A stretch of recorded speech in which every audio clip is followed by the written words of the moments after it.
لیکن پتہ نہیں وہ اللہ تبارک و تعالیٰ کے طرف کی بات کہ دل پہ ایک ایسا قفل لگے جیسا، اور پھر میں نے وہ سفر کو اپنے پوسٹ پون کیا. میں نے کہا ٹھیک ہے، اس کو بھی بعد میں دیکھیں گے انشاءاللہ.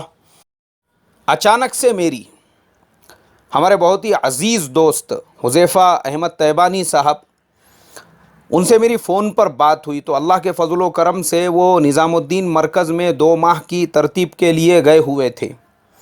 ان سے جب میری بات چیت ہوئی تو بات چیت ہونے کے بعد پھر اللہ تعالیٰ نے میرے دل میں یہ داعیہ پیدا کیا کہ کیوں نہ ان چھٹیوں کو نظام الدین مرکز کی 4 دیواری میں گزارا جائے. ہو سکتا ہے وہاں کے تقاضوں پر ہمارا یہ وقت لگ جائے تو ہماری آخرت کے بننے کا ذریعہ بھی بنے، اور اس کے علاوہ جو دعوت و تبلیغ کی مبارک محنت کا صحیح نہج ہے وہ ہمارے سمجھ میں آ سکے.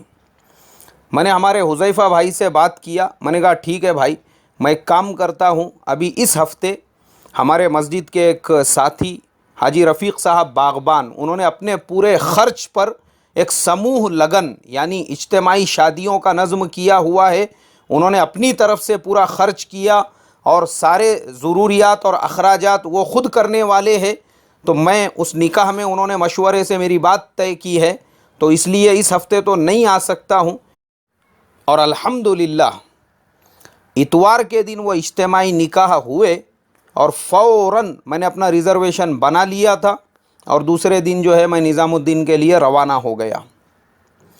اللہ کے فضل و کرم سے اطمینان و سکون کے ساتھ پورا سفر مکمل ہوا، اور نظام الدین کی وہ 4 دیواری جہاں سے اللہ تبارک و تعالی دعوت و تبلیغ کی اس مبارک محنت کو پورے عالم میں پہنچا رہا ہے، جیسے ہی میں وہاں پہ داخل ہوا تو وہاں کا منظر دیکھ کر میں تو حیرت میں پڑ گیا کہ اللہ کی جو مخلوق اور اللہ کے جو بندے ہیں وہ ٹوٹے ہوئے ہیں وہاں پر.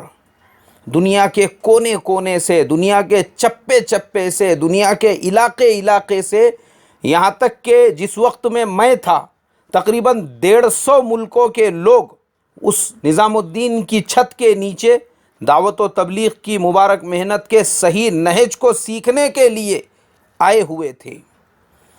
میں نے دیکھا کہ جو سیڑھیاں ہیں، سیڑھیاں میں اوپر جا رہا ہوں اور میں دیکھ رہا ہوں کہ جو سیڑھیاں ہیں چڑھنے کی، وہ سیڑھیوں تک پر لوگوں نے بستر لگائے ہوئے ہیں کیونکہ جگہ ہی نہیں ہے.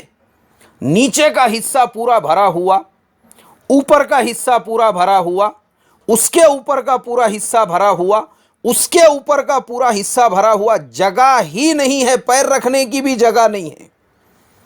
تو 2 سیڑھیوں کے درمیان میں جب ہم نیچے سے اوپر جاتے ہیں وہ خالی جگہ. اللہ کے یہ مجاہد بندے، اللہ ان کی قربانیوں کو بے انتہا قبول فرمائے، اتنی شدت کی سردی میں اس جگہ پہ بھی چٹائیاں ڈال کر اور بستر ڈال کر جو ہے وہ پڑے ہوئے ہیں. اللہ ان کی قربانیوں کو بے انتہا قبول فرمائے.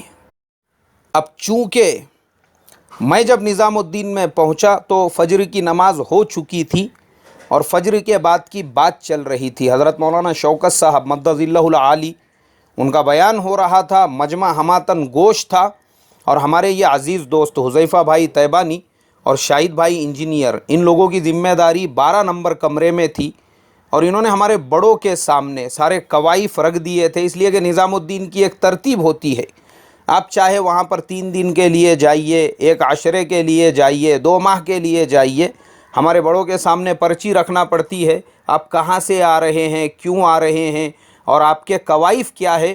پھر اس کے اعتبار سے وہ ذمہ داری طے کرتے ہیں.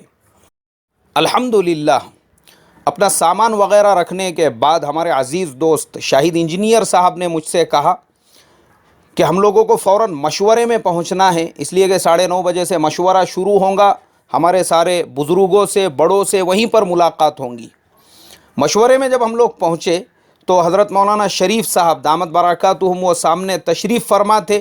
پتہ چلا کہ ہمارے حضرت جی مولانا سعد صاحب دامت برکاتہم وہ کاندھلا تشریف لے گئے ہیں، اس لیے ان کی غیر موجودگی میں حضرت مولانا شریف صاحب وہ مشورے کے امیر ہے. تو حضرت مولانا شریف صاحب سے ملاقات ہوئی، بڑے ہی گرم جوشی کے ساتھ حضرت نے ملاقات کی، اور الحمدللہ اس کے بعد پھر مشورہ شروع ہو گیا.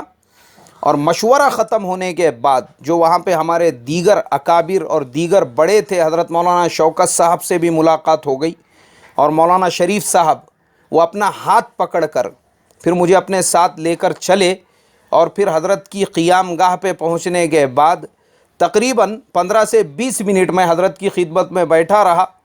اللہ ہمارے ان بڑوں کی عمروں میں برکت عطا فرمائے، ان کا تواضع، ان کی عاجزی، ان کی ساری، ان کی خاک ساری واقعی میں بھی میرے محترم بزرگوں دوستوں قابل قدر ہے۔ واقعی میں بھی میں صرف دعا کر سکتا ہوں اللہ تعالیٰ ان کی عمروں میں برکت عطا فرمائیں، اور انشاءاللہ اس کے آگے کا جو دوسرا حصہ ہے وہ کل بیان ہوگا۔ السلام علیکم ورحمۃ اللہ وبرکاتہ۔